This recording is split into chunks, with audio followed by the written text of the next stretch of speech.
Há uma delicadeza em tudo, no tom de voz, na postura, no discurso e até na forma violenta como por vezes se relaciona com o piano. O corpo de massa sonora que se forma durante as atuações de Joana Sá, sejam peças compostas por ela ou interpretações de outros, garante a carga dramática, coreográfica que lhe interessa explorar e partilhar com quem a vê e ouve. Há uma ideia de movimento e de espaço habitável sempre presentes nos trabalhos desta jovem compositora, para quem a transdisciplinaridade é um tubo de ensaios fundamental. A magia, como lhe chama, da improvisação, reside nesse momento único que é surpreender-se a si própria. Não é por acaso que diz não pensar apenas com a cabeça, mas com o corpo todo.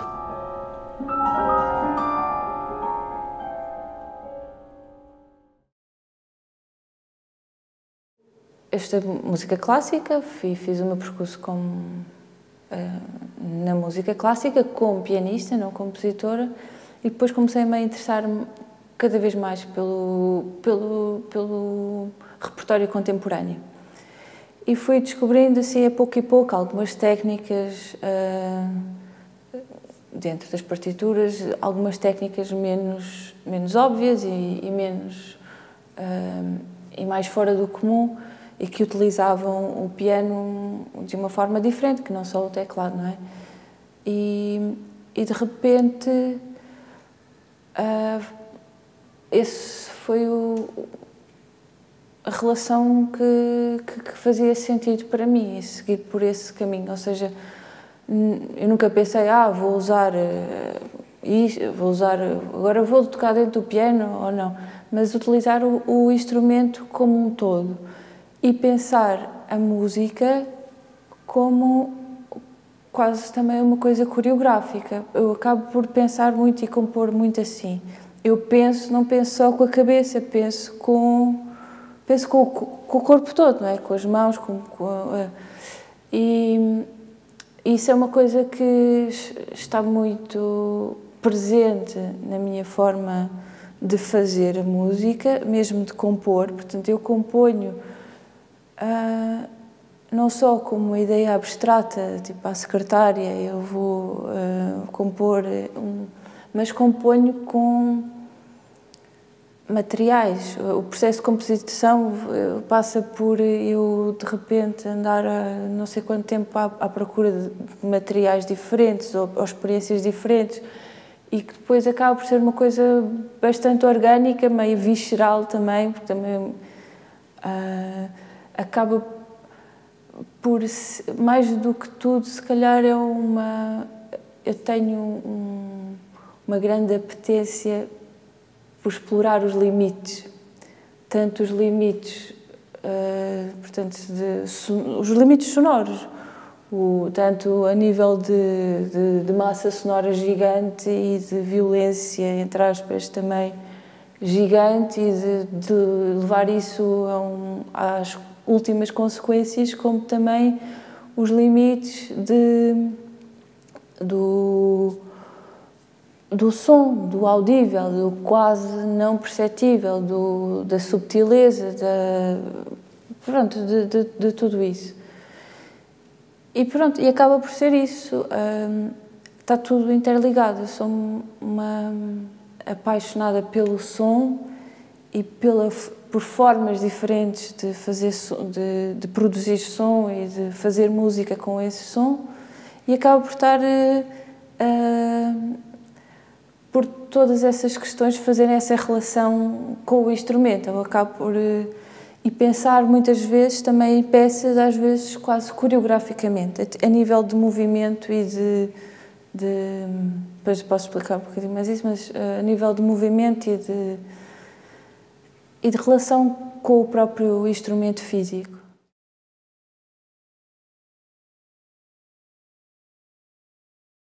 Em relação a essa transdisciplinaridade, é uma coisa muito evidente também, como dizes, no meu trabalho. E eu nunca pensei, não foi uma coisa que eu dissesse, eu vou fazer assim uma coisa. Não, eu de repente começo a fazer as coisas e de repente começo a ter necessidade de mais disto ou daquilo, e eu tento sempre, começava sempre um projeto e dizia para mim própria, agora não vou complicar. Mas nunca consegui. e às páginas tantas já penso que se calhar não vale a pena tentar.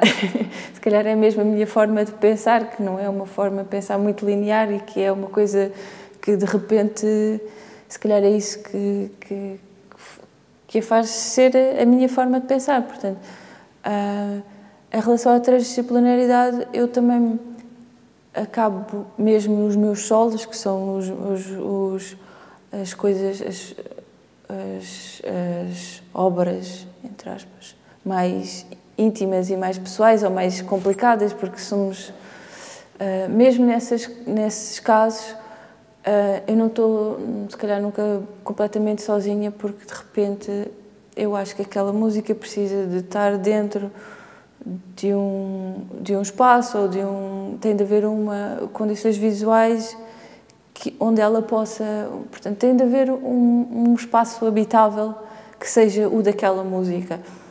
E para isso vou-me rodeando de pessoas que já estão presentes e que já vimos trabalhando em conjunto há algum tempo. O Daniel Neves, que é realizador e diretor de fotografia e que fez o meu filme Through This Looking Glass, acabou por ser... Esse foi o meu primeiro trabalho, assim, se calhar o meu, assim, pronto, a solo e como autora, sozinha e tudo mais. E foi um trabalho importante. E ele acabou... Eu cheguei ao final da performance e de compor e achei que não fazia sentido o registro daquele trabalho ser um CD áudio, porque ia-se perder uma série de coisas da performance. Essa peça tinha muitas coisas performativas. Eu ia para baixo do piano, tocava debaixo do piano, fazia coisas, tinha um móvel no palco, que era umas criaturas da minha irmã, que também é artista plástica, Rita Sá, e pronto, havia uma série de há sempre uma série de elementos ou performativos meus, pensados para ou visuais, que depois chamo as outras pessoas para os pensarem comigo. E neste último trabalho também de texto, e pronto, também há sempre texto presente, ou ligação à poesia, e isso está sempre envolvido em todos os trabalhos. Eu nunca consigo pensar só musicalmente. Acho que sou um bocado obcecada por todas as outras componentes.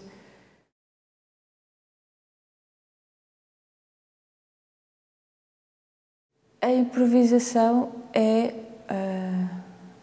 bem, nem sempre, mas quando acontece com as pessoas certas e no momento certo, às vezes não é só as pessoas, é uma experiência única e fantástica. E é uma experiência, eu gosto muito mais quer dizer, eu tenho sempre uma margem, já falarei de improvisação em algumas peças, mas a improvisação com os outros é para mim uma parte muito importante do trabalho e de descobrir novas coisas e novos caminhos, tanto a nível do que eles fazem, como de repente eu por estar a improvisar com outras pessoas, de repente estamos a criar ou a funcionar de formas às vezes diferentes que não estávamos à espera ou que nos surpreendemos a nós próprios. Acho que o mais importante disto tudo, de tudo, na música, e não sei, pelo menos é o que eu acho, eu pelo menos acho, para mim a coisa mais importante é eu conseguir surpreender-me a mim própria, a cada trabalho, ou a cada coisa, ou a cada improvisação que faço. Às vezes não é fácil, mesmo na improvisação, depois às vezes temos às vezes alguns automatismos e algumas... Pronto, já temos uma linguagem que... e isso é uma aprendizagem que é constante e nunca... Pronto, é uma coisa que nunca acaba, não é eu agora já sei e agora vou... Não, é uma coisa...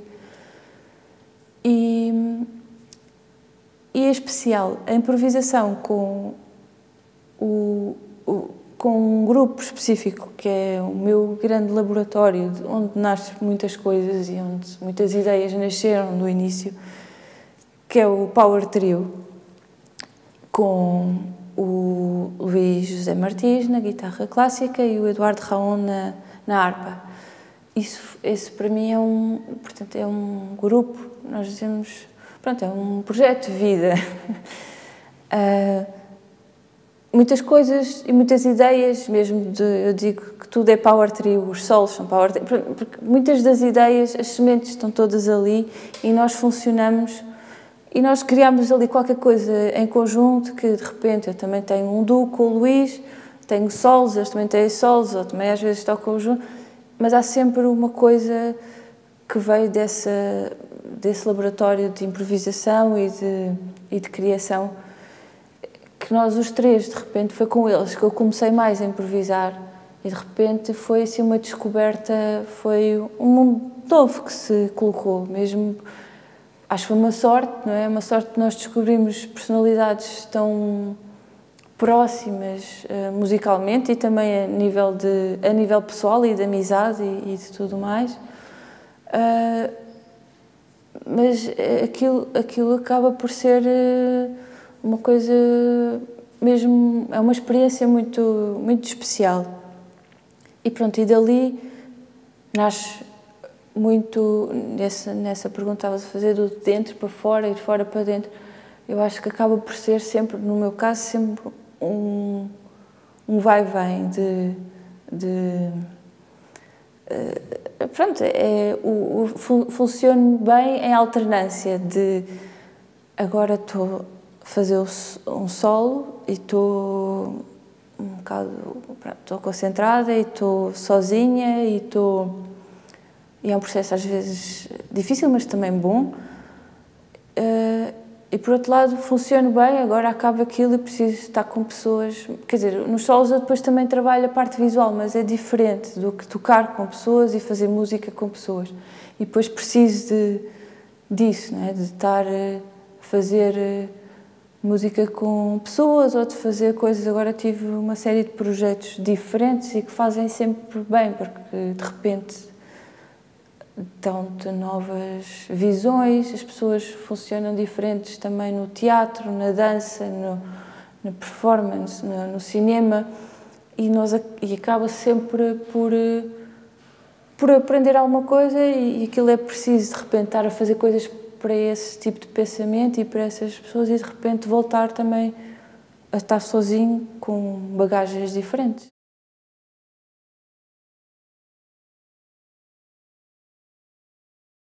Primeiro isso, porque eu na realidade acho que sou um bocado...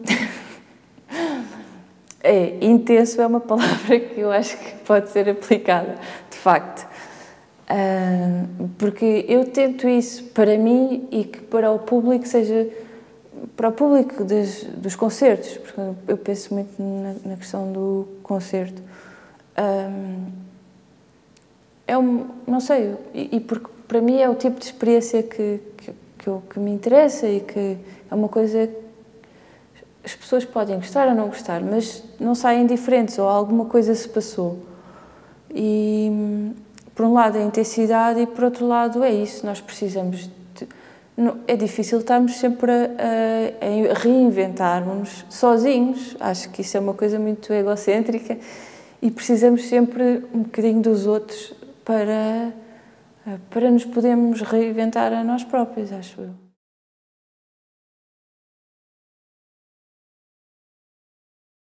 Na improvisação livre, que é o que nós chamamos mais ou menos de improvisação livre, é sem rede, sem nada, sem combinar nada, ou às vezes um ponto de partida, ou uma coisa qualquer, uma textura, não sei, mas muitas vezes é sem nada. Isso é... Adoro. Adoro, mas lá está. Mas eu acho que é uma experiência que... eu às vezes estou-me sempre a chatear no bom sentido. Às vezes não toco tanto ou não faço tantos concertos de improvisação, se calhar como deveria, ou como também até gostava. Mas às vezes vejo aquela coisa de estar sempre a improvisar também depois às vezes cai dentro de uma rotina de nós próprios, o que não quer dizer que não o fazendo também não se caia, mas pronto, isso é uma questão ambígua e que é uma forma de lidar com a coisa que se...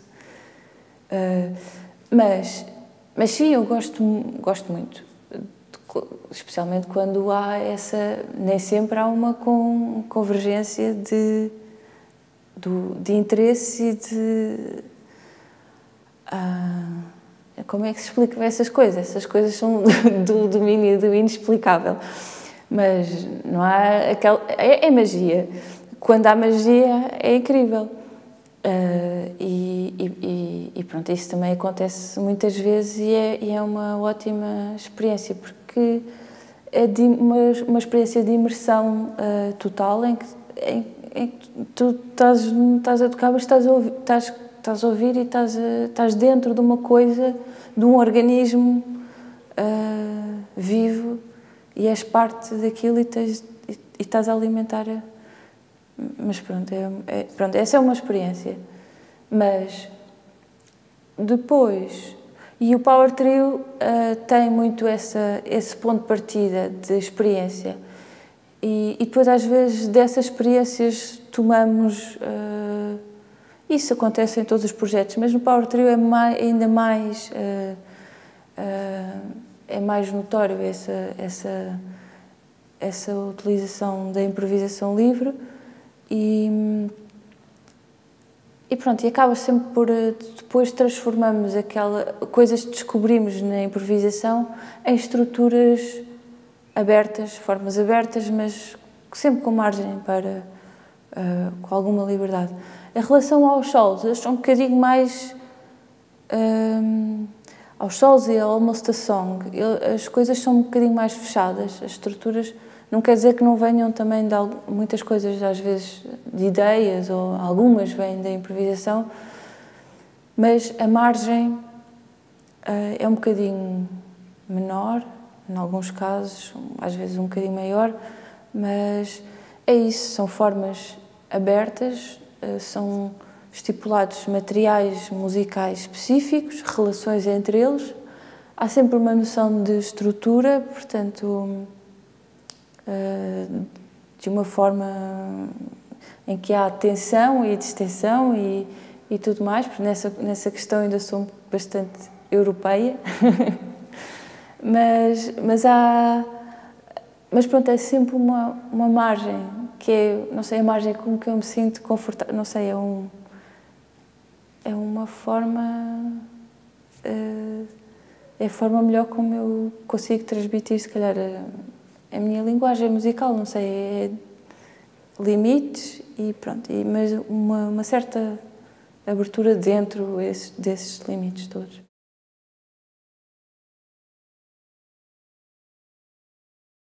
Eu, na realidade, não tenho de lidar com isso, o que é fantástico, porque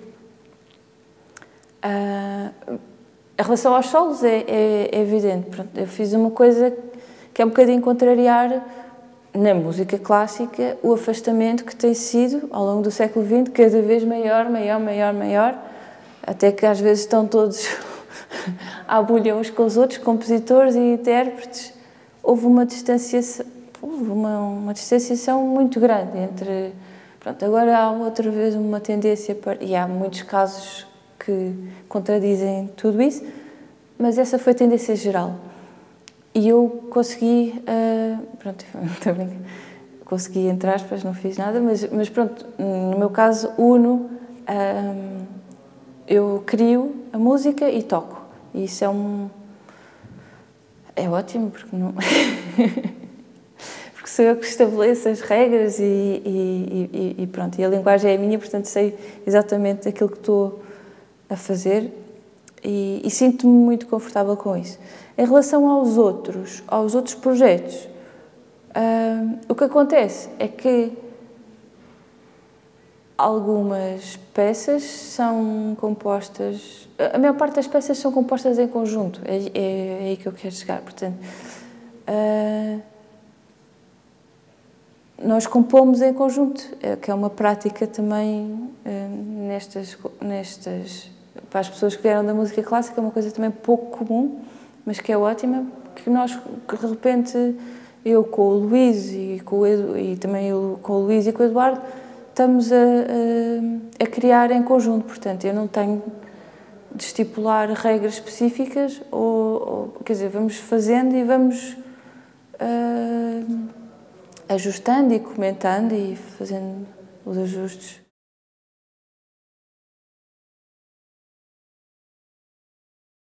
Pois, isso é uma questão que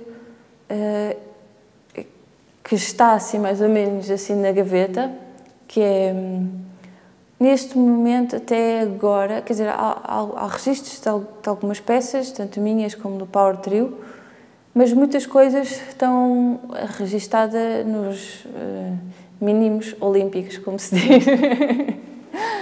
Ou seja, como são registros de coisas de nós para nós próprios, e como o tempo ainda não... porque depois o tempo é que vai por estas questões todas mais à flor da pele, digo eu. Porque eu agora consigo ver umas anotações básicas que tenha feito sobre esta peça ou aquela, e ouvindo e não consigo lembrar-me de tudo o que estava a fazer, mas daqui a uns anos se calhar não sou. E pronto. E nesse aspecto o registro é importante.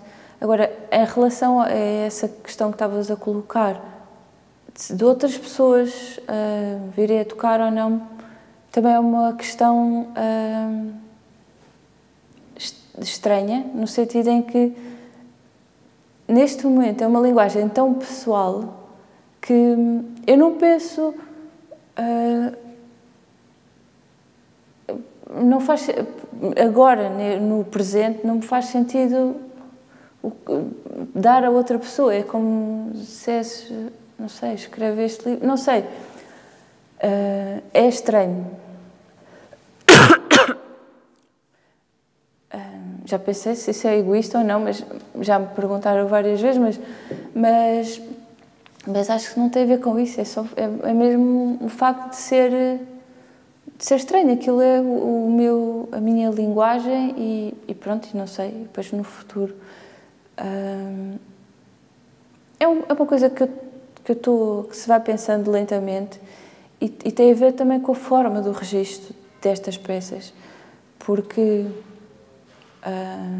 o tipo de notação que elas requerem é um tipo de notação diferente, e é como se eu aqui no meu cérebro não estou a pensar, mas estou a pensar no tipo de notação que gostava de usar para elas, porque às vezes não é... O registro escrito neste tipo de peças não é tão importante, não tem como registro da ideia. O que está mais próximo da ideia musical é a performance, não é a partitura escrita. É um bocado o paradoxo é diferente. Portanto, é um paradoxo, porque até agora, não é até agora, mas o século XX foi muito... esteve muito focado nisso, na ideia musical e na notação e na partitura como representante da ideia musical, e agora eu acho que tem a ver também com a importância que se quer dar ao registro, e não sei, é um processo.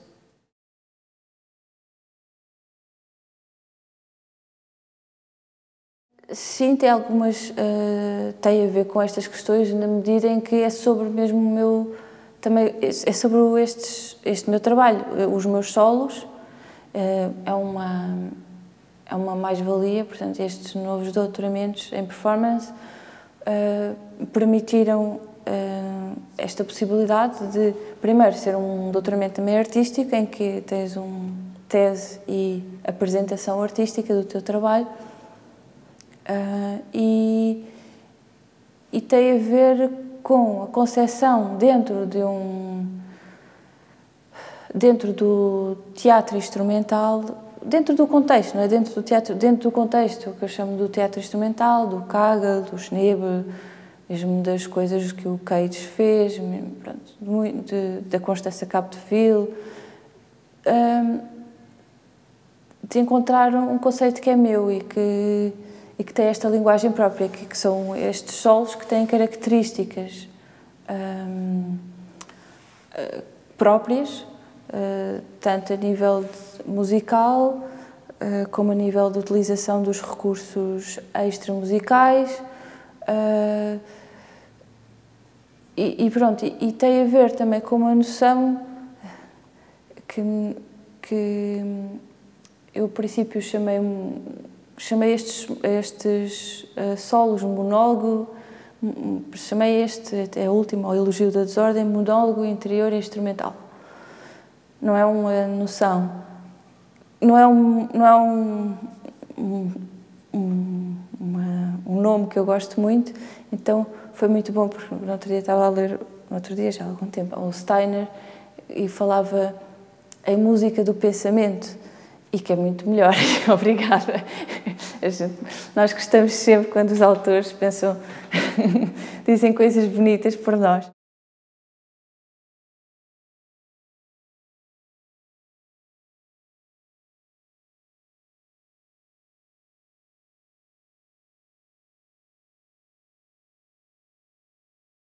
Na realidade, o próprio Elogio da Desordem tem a ver com esse momento que estavas a falar, que é o momento prévio antes das coisas estarem categorizadas. É tipo a desordem, as coisas antes de serem uma coisa que está numa gaveta eram qualquer coisa que ainda não estava numa gaveta. E esse indizível, não é? Do pensamento que está cá e que nós não conseguimos nem dizer, mas conseguimos sentir e conseguimos muitas outras coisas. Mas em relação a essa citação do Cage, o que eu acho realmente que ele foi importantíssimo, ele foi importantíssimo a todos os níveis, pronto, ele foi das figuras mais importantes a nível artístico do século XX, isso é incontornável. Mas o que a nível da música, ele é um pensador da música, mais do que um músico, mas ele pôs-nos todos a pensar de forma diferente, e mais do que pensar, o que me agrada mais é a questão poética. Ele é um poeta, ele é um poeta, e é um poeta do som, e é um poeta do pensamento, não é? E olha-se para uma partitura do Cage e aquilo é poesia. São lindíssimas as partituras dele, eu já toquei várias, e é um estímulo completamente diferente, não é? Da notação comum. E claro, há muitas notações gráficas, mas a dele é especialmente bonita, poética, e de repente, põe-nos a pensar de uma forma diferente há antes do Cage e depois do Cage, na forma de pensar, não é? E isso acho que é o que... E a questão também que ele tinha também lúdica, não é? Eu venho da coisa clássica e de repente há essa... Ele tem uma aproximação completamente descomplexada com tudo, e tudo pode ser, e tudo... Não é tudo pode ser, porque ele tem as suas regras, mas tudo pode fazer parte, desde que pensado. E de repente é uma coisa, é uma porta aberta, quer dizer, quem veio da coisa clássica, isso é uma nova forma de pensar. E eu, por exemplo, uma das peças que mais me modificou e que mais me fez também dar o passo a seguir para compor, ser eu a compor, foi o concerto para piano do Cage, que aquilo é maravilhoso. Aquilo são, sei lá, são para aí 50 ou 60 páginas, assim há 3, cheias de gráficos lindíssimos, depois cada gráfico tem umas, não é uma numeração, é com letras, mas pronto, que tem umas explicações depois no final específicas para cada gráfico, e depois nós podemos escolher tudo, construir o nosso concerto a partir daquilo, com tudo ou com nada, ou com o que quisermos. E pronto, e as especificações, as especificações de cada gráfico, há umas muito abertas, ou quase mesmo muito abertas, e há umas mais estritas, mas de repente aquilo põe-te a pensar de uma forma diferente, como intérprete. De repente tu tens de criar, o intérprete cria sempre qualquer coisa, não é? É um criador, está a recriar sempre a peça que está a tocar, mas naquele aspecto, de repente, tens uma margem maior, tu tens de construir e tens de imaginar. Aquilo é uma coisa quase de movimento, às vezes os gráficos, imaginar o que é que aquele movimento gráfico pode ser, imaginar o que é que... E isso, de repente, a mim foi um marco decisivo e que me pôs a pensar de forma diferente, não é? E mesmo tecnicamente, acabas por descobrir técnicas diferentes à procura do que aquilo pode ser, ou pode sugerir, ou aquilo sugere-me qualquer coisa e vais à procura e de repente os dedos estão a fazer coisas diferentes que nunca tinham feito. Quanto a essa coisa também que estavas a falar ainda, eu, por outro lado, em relação ao Cage, sou mais... não é? A questão do processo eu sou bastante mais obcecada do que ele pelo produto final.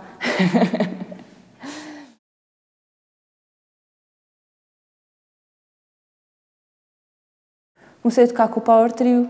Nós vivíamos, na altura, eu e o Luís, na Beira Baixa. Vivíamos num monte perdido, o Eduardo ia para lá e ficávamos os 3 completamente focados naquilo e a tocar até às tantas da noite e a retirar. É uma coisa que nós fazemos muito, retirar técnicas uns dos outros. Se a harpa faz assim, então para lá, como é que tu fazes?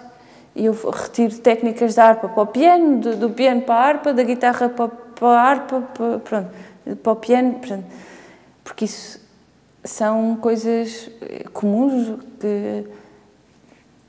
e acabamos por criar uma linguagem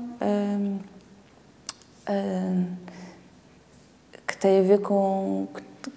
Pronto, de repente quando começas não há... É um perigo. Não podes ver nada, nem sair e ver uma porcaria qualquer e já estás a pensar aquilo dentro do piano, ou aquilo daquela forma.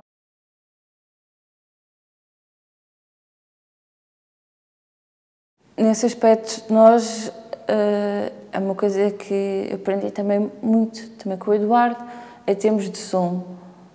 Procura do som, não é só em termos técnicos, não é?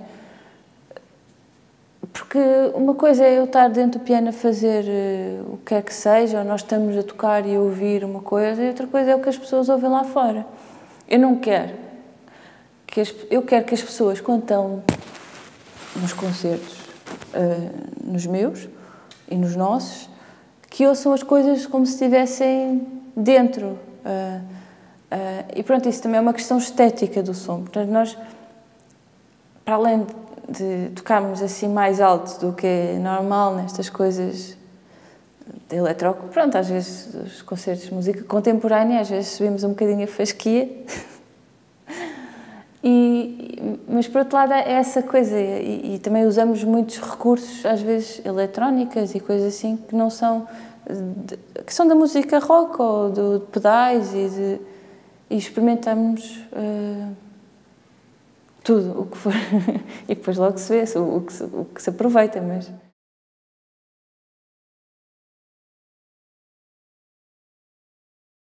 Há sempre um atrito entre mim e as coisas eletrónicas. Portanto, eu gosto de coisas... E já percebi, não gosto de usar... O que eu gosto são coisas mais analógicas, mais orgânicas. De sons mais orgânicos, menos digitais. E como é que exploramos essa parte? Isso aí é como se fossem instrumentos. Ou instrumentos, ou eles próprios são alterações do próprio instrumento. Portanto, nós estamos a trabalhar com aquilo e vamos experimentando até ser um resultado que nos agrada ou não, ou então vai fora, não resulta. Mas pronto, acaba por ser uma coisa muito... Em relação às eletrónicas, para mim é muito experimentar e... Eu, por exemplo, faço... Gozam comigo, o elogio da desordem, eu decidi, não vou usar eletrónica, porque eu no solo anterior, no Through This Looking Glass, tinha tantas coisas de eletrónica e tinha tantas mudanças. O concerto ao vivo daquilo, eu adorava fazer, mas tu não tens um segundo de descanso em que possas descansar, tipo, ou possas estar só a pensar na música, porque estás sempre a pensar na mudança a seguir tenho de desligar o pedal, não sei o quê. Quer dizer, isso faz parte, não é? Temos sempre muitas mudanças, mas quando são muitos pedais e quando é muito eletrónica, aquilo, pensei, não, agora não, vou fazer uma coisa sem eletrónica. E acabei por fazer uma coisa, quer dizer... Mas como tenho sempre esta apetência do piano não ser só é um piano estendido a qualquer coisa, é sempre há sempre uma extensão do piano. E se calhar também é uma forma, às vezes no outro dia estava a pensar nisso, não estamos tão sozinhos em palco. O solo é sempre uma coisa bastante aterrorizadora, mas boa. Agora, eu antes não gostava nada, mas agora gosto e dá-me imenso gozo e imenso prazer. É uma coisa que conquistei, a coisa de gostar e de estar ligada a quem está a ouvir.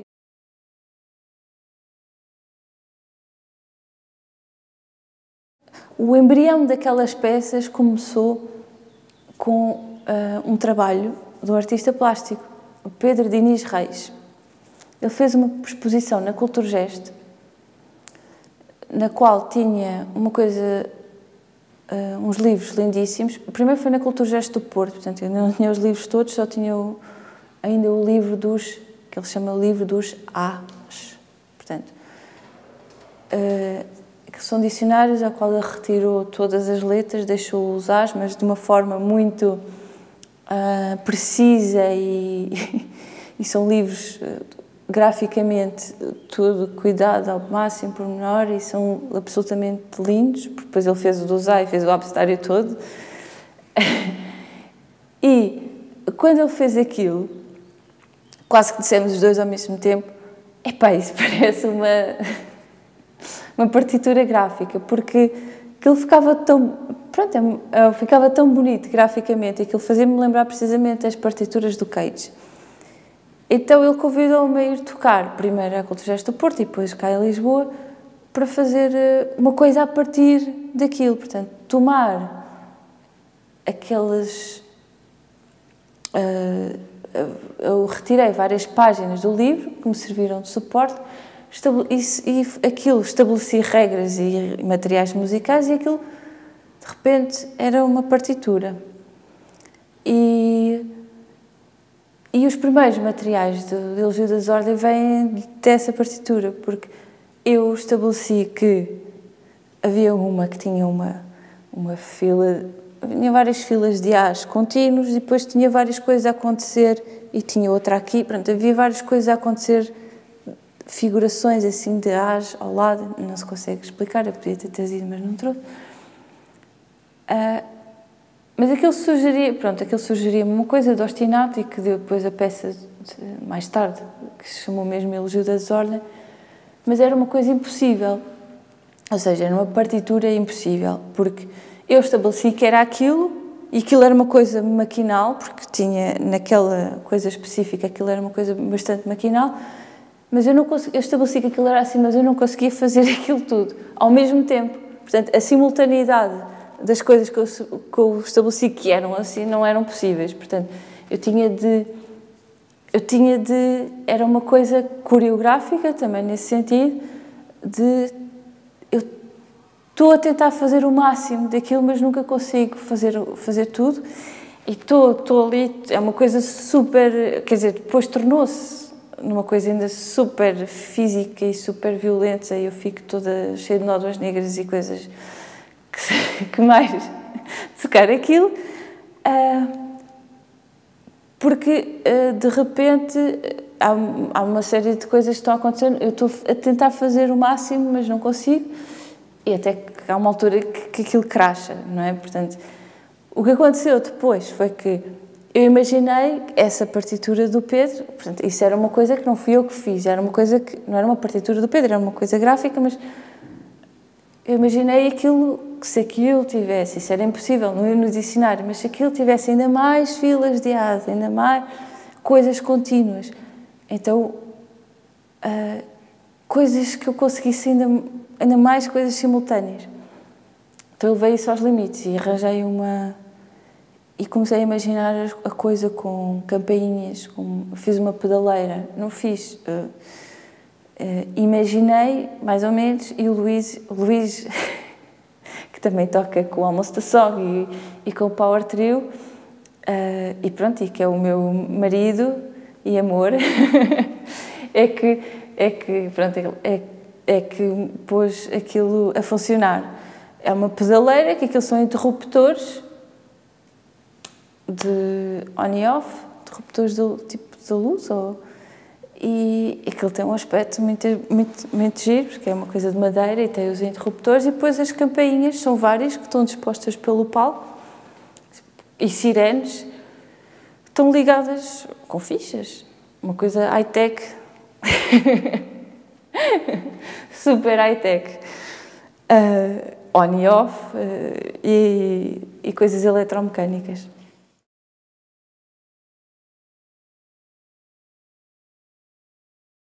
Apesar de termos um pensamento muito atonal, eu sinto que o que eu faço não é pela experiência que eu tenho com as pessoas ou com pessoas que vou falando, e às vezes pessoas de contextos mesmo muito diferentes, que não estão nada habituados a este tipo de música. Nem a este, nem pessoas, às vezes, já fizemos concertos, às vezes no meio do campo, quer dizer, e o que eu sinto também, que é uma coisa muito boa, é que, de alguma forma, consegues sempre, de alguma forma, chegar a essas pessoas, mesmo que estão de fora, talvez por isso que estavas a dizer, de ser uma coisa que, não sei se é que envolve as pessoas, ou que eu acho que, apesar de ser um pensamento atonal e um bocadinho abstrato e tudo mais, há sempre, não sei se pela intensidade ou se pela... há sempre uma estrutura que eu acho que não é difícil e que acho que é... não sei, é um bocado... nós não pensamos muito nisso quando estamos a fazer, mas eu penso no sentido em que estou a tentar... porque às vezes é difícil formular algumas coisas que são... mas aquela coisa de fazer música para nós já deu chão que deu uvas, não é? Já foi chão que deu uvas, como se diz, não é? acho que a questão de só de pensarmos, eu acho que nós pensamos um bocado e pensamos sempre em quem nos está a ouvir, não é de pensar não, mas pensamos, por exemplo, a questão do contexto, nós nunca fazemos nem, quer dizer, o que tu foste ver foi a Almost a Song, foi o mais neutro, foi se calhar o concerto mais neutro que eu, em termos de visuais e isso foi, mas Power Trio e porque é uma coisa diferente, é essa coisa de aproximação à canção do Almost a Song, mas Power Trio e os solos e assim tem sempre um contexto, primeiro, que ajuda as pessoas a situarem-se, portanto, há um espaço visual daquela música para as pessoas e para nós, porque eu detesto estar a tocar ou ouvir concertos em que às vezes não bate a bota com a perdigota, como se diz, não é? Em que tu estás a ouvir uma coisa, às vezes fantástica, e de repente está ali uma coisa sempre a distrair-me e que não devia estar ali, ou a luz está horrível. Eu sou... E em relação à música, eu acho que não sei, eu acho que nós pensamos a coisa também como uma experiência que seja... É uma experiência com os outros também, não é uma experiência só... Não sei, isso é uma coisa... Sensorial, não é? Sim, sim, mais do que tudo.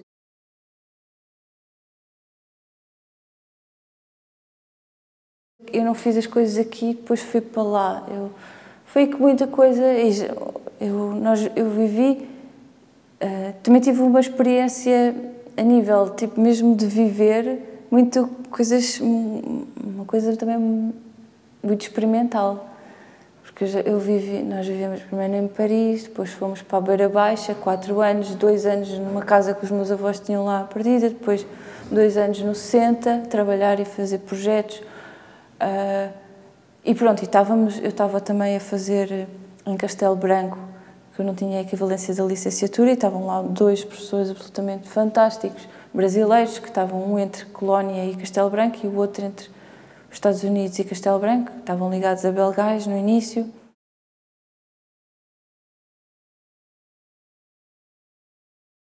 Foi por várias questões. Foi porque havia essa escola superior e que estavam lá esses professores, e foi por uma questão também económica. Na altura não tínhamos cheta, e é muito mais barato viveres no campo e teres uma horta e fazes umas coisas e dava assim umas aulas também.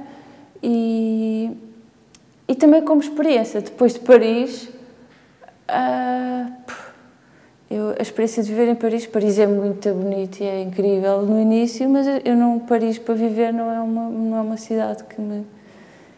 Esta é muito melhor.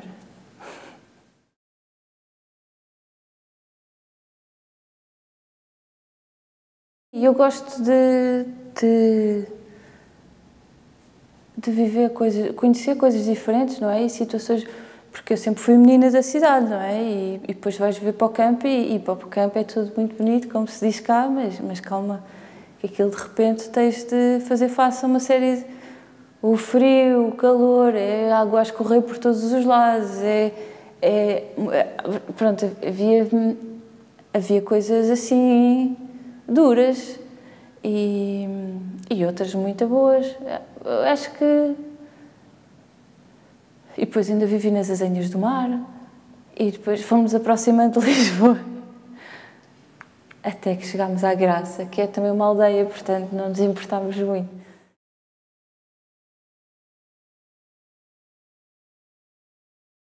O CET era uma estrutura que tinha de facto projetos incríveis na altura. Na altura tinha projetos incríveis a nível social, de educação, tinha projetos nas escolas, tinha projetos, nós tínhamos... Eu e o Luís fomos para lá de uma forma um pouco diferente do resto da equipa, fomos para lá de uma forma um bocado...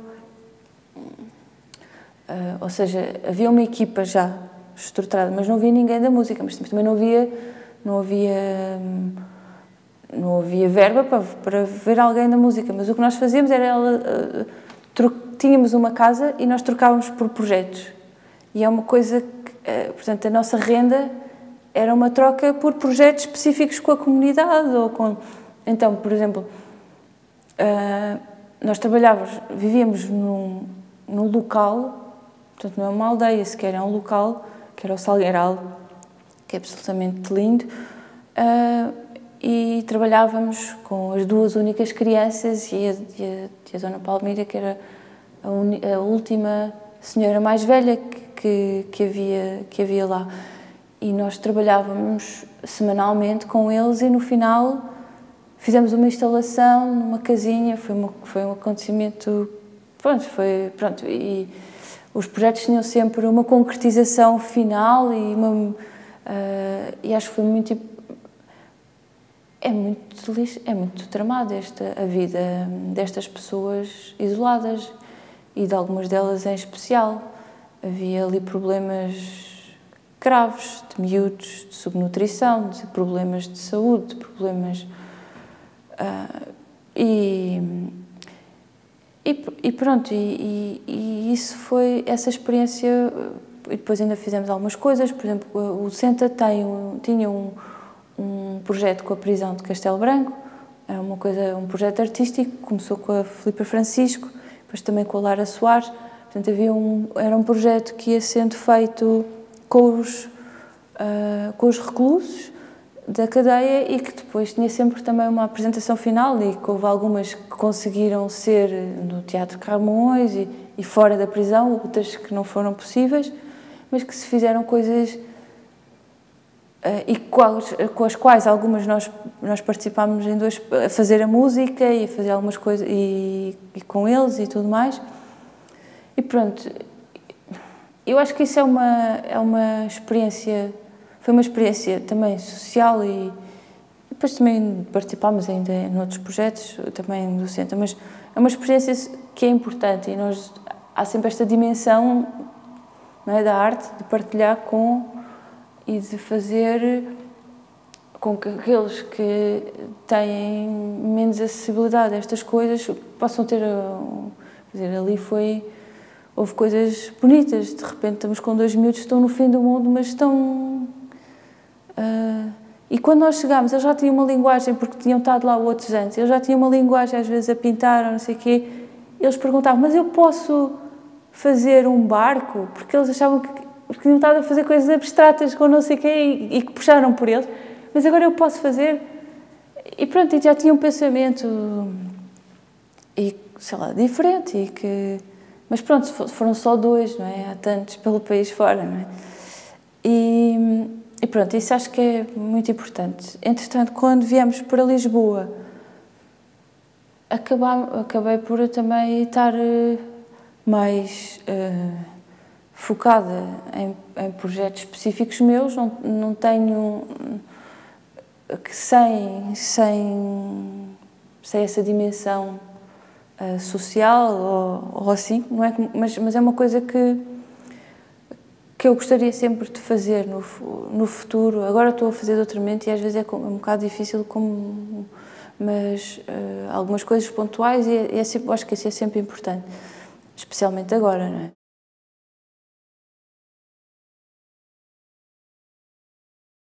Em relação ao trabalho em si e essa questão política ou não, quer dizer, nós estamos sempre cá, não é? Por exemplo, eu acho que, pelo menos os solos e assim, também têm sempre essa dimensão, portanto é uma reação minha, a minha forma de reagir ao mundo, ao que se passa, não é? Nós todos temos uma forma de reagir e os tempos são especialmente confusos e difíceis agora. E eu acho que, pelo menos, o elogio da desordem também tem muito a ver com isso. Que é uma coisa interior, mas quase uma linguagem interior, mas às vezes é quase uma incapacidade essa incapacidade de gerir tudo, o que são muitas coisas. Às vezes é difícil E, por exemplo, eu pensei as peças um bocado às vezes como formas de lidar com o mundo diferentes. Por exemplo, há formas em que tu de repente estás a tentar assimilar tudo ao mesmo tempo, não é? É que tem um paralelismo mesmo musical com a forma como a peça como é composta. E estou a tentar lidar com tudo e a fazer tudo ao mesmo tempo e controlar tudo e conseguir fazer tudo ao mesmo tempo. E é uma coreografia às vezes do impossível e estás... Por outro lado, esta é a primeira peça e o Elogio da Desordem são assim, portanto é uma coisa de tentar lidar com... Depois há uma segunda que é a Fraqueza dos Sólidos, que é fragmentária. É tipo, mas estás aqui, depois voltas para aqui, depois olhas para aqui, depois olhas para aqui. Tu estabeleces várias coisas, está a acontecer, mas é sempre, andas a saltar de uma coisa para a outra, são sempre fragmentos. E pronto, e vais a saltar de uma coisa para a outra. Depois há outras que são, uma que eu chamei canção, tudo o que são títulos do Gonçalo M. Tavares e texto também dele que eu te retirei do livro Animalescos e os títulos do Sr. Swedenborg. Mas depois há esta que é tudo o que é claro tem uma parte escura e depois chama-se Canção de Embalar. São duas coisas paralelas, ou seja, eu estou a tocar e é uma coisa dentro dos limites do pianíssimo e sempre quase canção de embalar, mas ao mesmo tempo estou a acionar uma caixa de ruído e que também depois a acionar umas coisas que são coisas gravadas com voz e aquilo vai crescendo até ficar um bocado insuportável, mas eu estou a tocar e estou sempre no mesmo registro, é como se fossem assim duas coisas. Tu estás a lidar com duas coisas paralelas que estão a acontecer em simultâneo, mas não se tocam.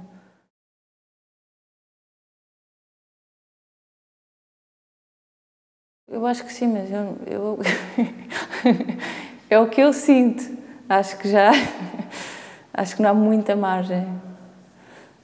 E depois eu estava a falar desta peça e a peça seguinte é o Elogio da Desordem, certo? Que é tipo a explosão. Pelo menos é a minha forma de explodir, e é uma explosão para fora, com as campainhas, sirenes, tudo. É a tal coreografia do impossível.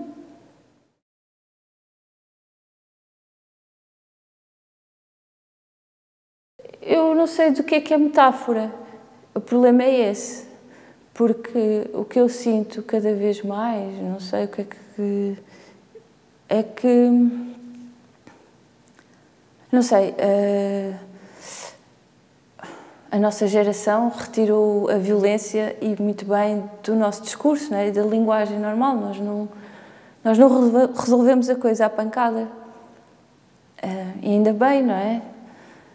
Agora, a questão é qual é a alternativa.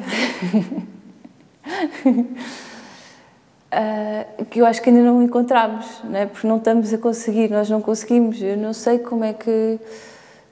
e a seguir, por exemplo, porque para mim essas peças são um bocado a minha forma de... Não quer dizer que seja só a vivência, mas tem a ver muito com esta vivência. A peça seguinte é tipo implosão. Depois de uma explosão é uma implosão. É uma coisa completamente para dentro, que vai profundo, é tipo... Não sei explicar, mas é tipo uma coisa que é do mais profundo que eu consegui arranjar aqui, em mim. Mas eu acho que eu sinto muito essa impotência, não é? De como fazer, porque nós já tentámos muito... Sei lá, há alturas aqui que ir a manifestações fazer parte do calendário, não é? Tipo, sábado não sei o quê, de terça à tarde, passar... Mas não conseguimos nada. E isso é muito triste.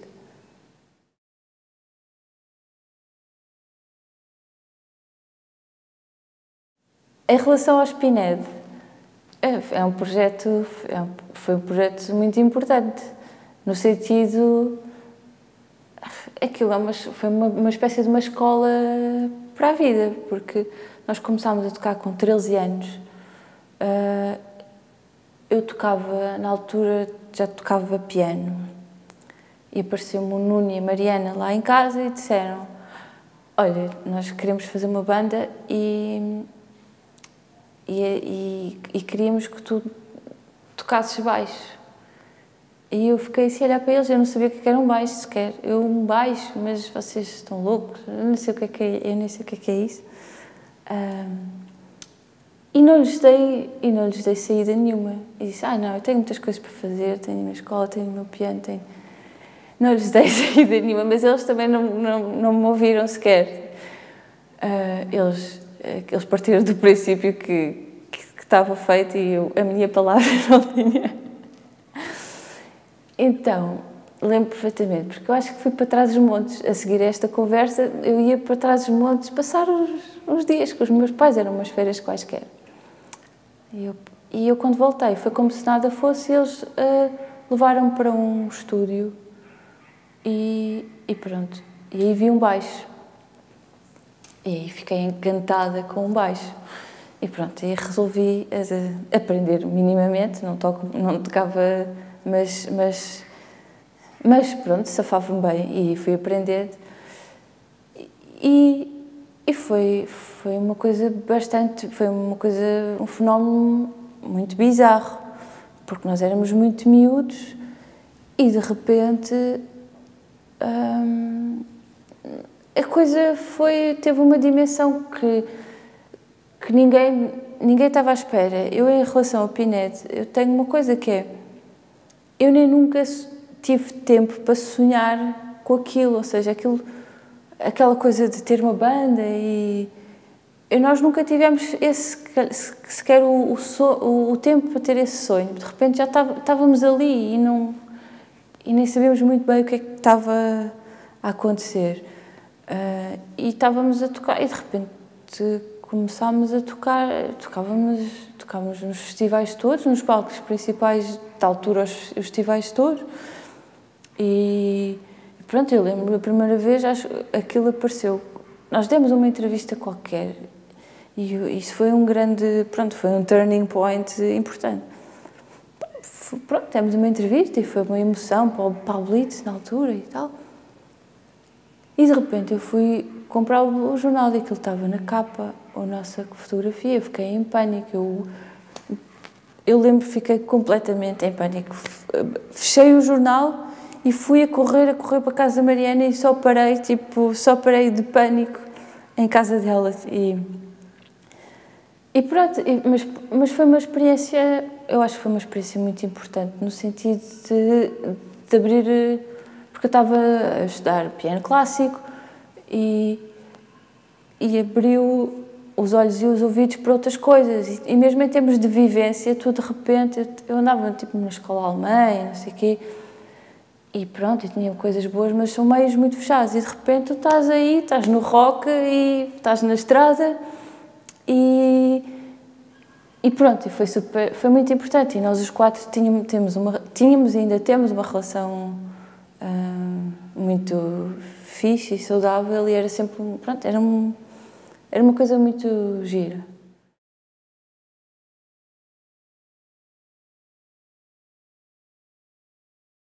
Em relação ao filme do Miguel, ao Tabu, o processo com o Miguel é sempre meio caótico. É muito giro. O Miguel é um funcionamento muito engraçado. Eu já tinha trabalhado com ele noutros contextos, mas pronto, para outros filmes. Mas é sempre uma coisa assim, do género. O que se passou foi... Havia um guião, ele deu-me o guião e pediu-me uma música para uma cena específica, que era uma cena que era no casino, um diálogo muito giro das duas, pronto, da Pilar e agora já me esqueci do nome dela, pronto, das duas personagens principais, e um diálogo muito giro, em que uma está a descrever um sonho e mete macacos no autocarro, e aquilo é um diálogo que era muito giro. E a ideia era, aquilo passa-se no casino e eu era a pianista do casino. Eu, inclusivamente, fui lá filmar. Aquilo supostamente ia aparecer. Mas com o Miguel, tudo é um organismo vivo e tudo muda. E então, não sei, eu fiz essa peça a pensar que ele pediu uma coisa meio piano casino, meio bossa nova, meio... Pronto, tem assim os lamirés do que é que pretendia, e eu fiz ao que chamei as variações pindéricas sobre a insensatez, porque aquilo era uma brincadeira. Entretanto, o que aconteceu foi que estava em Goa e eu, de repente, ligam-me, o Luís Urbano da produção, a dizer: olha, nós estamos aqui e o Miguel decidiu que isto afinal é muito bom e afinal queremos pôr isto no genérico. E eu fiquei um bocado em pânico, porque eu fiz aquilo, na realidade, pronto, quer dizer, é uma brincadeira para mim. Eu fiquei um bocado em pânico porque gravei aquilo, tipo, fui um bocado às 3 pancadas, porque é diferente ser uma cena onde há barulho, estão as personagens a falar, é uma coisa como se fosse... Então, eu estava um bocado em pânico, porque aquilo foi gravado assim um bocado, pronto, sem essas preocupações, não era... E depois, depois dava uma novela. Eu depois acho que podia um dia hei de explicar, mas pronto, eles acabaram por usar no genérico inicial e final, e pronto, e acho que quando vi o filme, acho que fiquei contente, acho que ficou bem. Gosto muito do filme. Agora, eu que não estava à espera, aquilo para mim foi uma brincadeira, quase umas variações ao estilo, como se fosse uma coisa quase século XIX, mas meio bossa nova, uma coisa assim meio ambígua. E de repente é coisa, tipo, eu recebo mails por causa daquilo, de todo o mundo, e eu devo dizer que sou uma desnaturada, que eu de repente, eu bloqueei em relação a isso, eu não sabia o que é que havia de fazer isso, não sabia o que é que havia de responder, era para editar, para as partituras, para não sei o quê, e eu não respondi ainda a ninguém, desculpem, mas de repente, em relação a essa peça específica, aquilo é uma coisa quase de bloqueio, aquilo era uma brincadeira, e de repente toda a gente levou aquilo muito a sério, e eu não sabia o que é que havia de fazer daquilo. E como não tenho tido tempo absolutamente nenhum, pronto, um dia de ter tempo e pensar,